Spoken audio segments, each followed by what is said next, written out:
एक बार की बात है। वाराणसी में कभी एक कर्तव्यनिष्ठ व शीलवान गृहस्थ रहा करता था।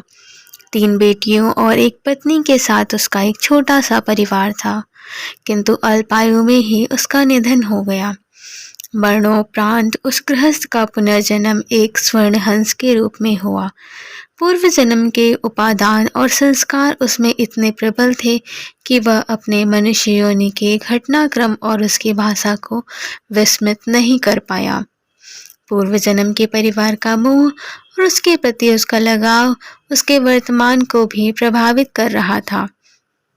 घर के मुंडेर पर पहुंचकर जब उसने अपनी पत्नी और बेटियों को देखा तो उसका मन बहुत ही दुखी हुआ। उसके मरने के बाद उसके परिवार की आर्थिक दशा दयनीय हो चुकी थी। उसकी पत्नी और बेटियां अब सुंदर सुंदर वस्त्रों की जगह फटे चिथड़े वस्त्र पहने दिख रही थीं। वैभव के सारे सामान अब उसके घर से गायब हो चुके थे।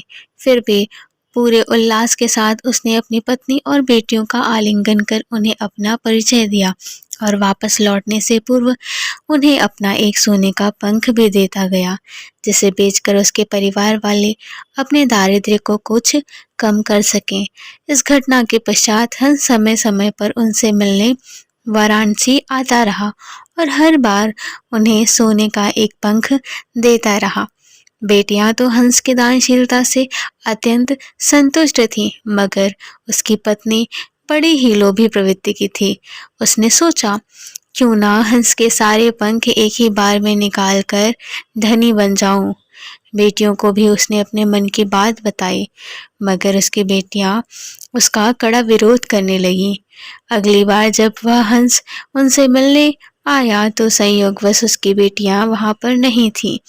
उसकी पत्नी ने तब उसे बड़े प्यार से पुचकारते हुए अपने करीब बुलाया और नल प्रपंच के खेल से अनभिज्ञ वह हंस खुशी खुशी अपनी पत्नी के पास गया, मगर यह क्या, उसकी पत्नी ने बड़ी बेदर्दी से उसकी गर्दन पकड़कर उसके सारे पंख एक एक करके सारे नोच डाले और खून से लथपथ उसके शरीर को दूसरी तरफ फेंक दिया। फिर जब वह सोने के पंखों को समेटना चाह रही थी तो उसके हाथों सिर्फ साधारण पंख ही लगे, क्योंकि उस हंस के पंख उसकी इच्छा के प्रतिकूल नोचे जाने पर साधारण हंस के समान हो जाते थे। बेटियां जब घर लौट कर आईं तो उन्होंने अपने पूर्व जन्म के पिता को खून से सना देखा। उसके सोने के पंख भी लुप्त थे। उन्होंने सारी बात समझ ली और तत्काल ही हंस की भरपूर सेवा की। कुछ ही दिनों में उसे स्वस्थ कर दिया। संभवतः उसके पंख फिर से आने लगे, मगर अब वे सोने के नहीं थे। जब हंस के पंख इतने निकल आए कि वह उड़ने में समर्थ हो गया, तब वह उस घर से उड़ गया और कभी भी वाराणसी दोबारा दिखाई नहीं पड़ा। दोस्तों, तो यह थी कहानी एक लोभी स्त्री की। कहते हैं, लोभ तो स्वाभाविक है, किंतु अतिशय लोभ मनुष्य का सर्वनाश कर देता है। और यही हुआ उस लोभी व्यक्ति की पत्नी के साथ। उसने अपने ही पति के सारे पंख नोच डाले और उसे मरणासन स्थिति में लाकर छोड़ दिया। मनुष्य लोभ का प्याला पीकर मूर्ख और दीवाना हो जाता है। लोभी संसार प्राप्त करने के पश्चात भी भूखा ही रहता है। अतः हमें लोभ से बचना चाहिए।